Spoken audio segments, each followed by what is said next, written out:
The Houston Texans snapped the Denver Broncos 5-game win streak.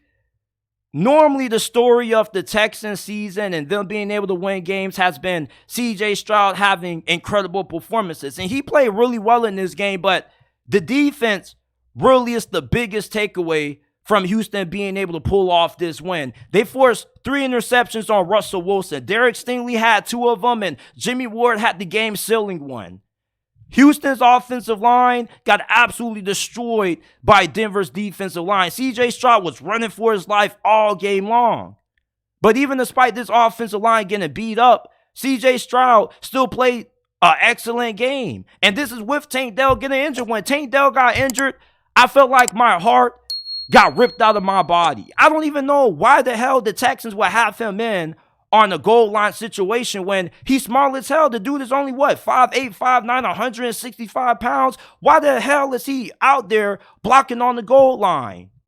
Now, I know that size doesn't always determine how likely a player is to get injured, but damn, it's like it would have made more sense to put a bigger wide receiver out in that situation. And when Tank Dell went down, you would have thought that would have been a huge blow to the Houston Texans offense. But they had another wide receiver that was stepping up, making plays, and Nico Collins. He went for 191 receiving yards, and he also caught a touchdown as well.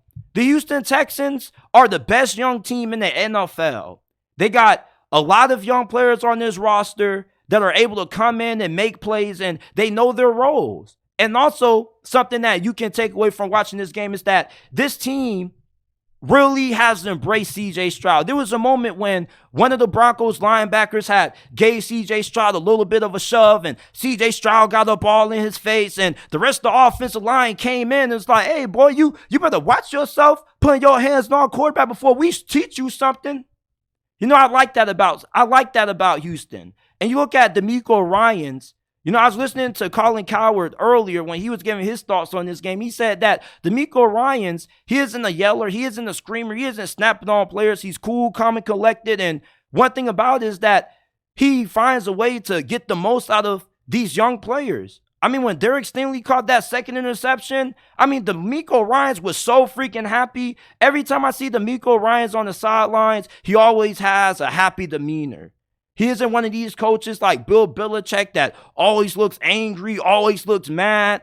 And that resonates with the players. And that's why this young team is exceeding everybody's expectations. You look at the Denver Broncos, this offense was all out of sorts.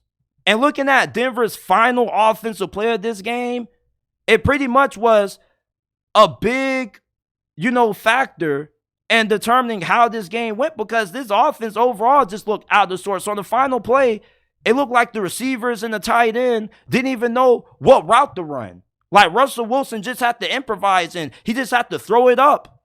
And I don't think that Russell Wilson, you can put this loss entirely on him. I mean, one of those interceptions was tipped. It wasn't all his fault. This offensive line didn't really do him no favors. Hell, he had to throw that football as soon as he got the snap. You look at Denver's defense, they did all they could to keep them in this game. But when you got Russell Wilson who throws that big interception to Derek Stingley, which gives Houston a short field, what do you want the defense to do? The Denver Broncos, I had this as a fringe playoff team.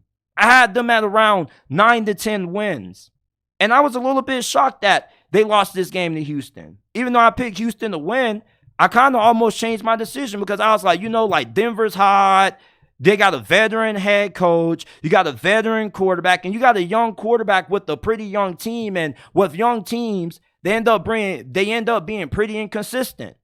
But the Texans have been pretty consistent for the most part this season. They haven't had too many surprising losses outside of when they got upset by Bryce Young and the Carolina Panthers. That's been about it.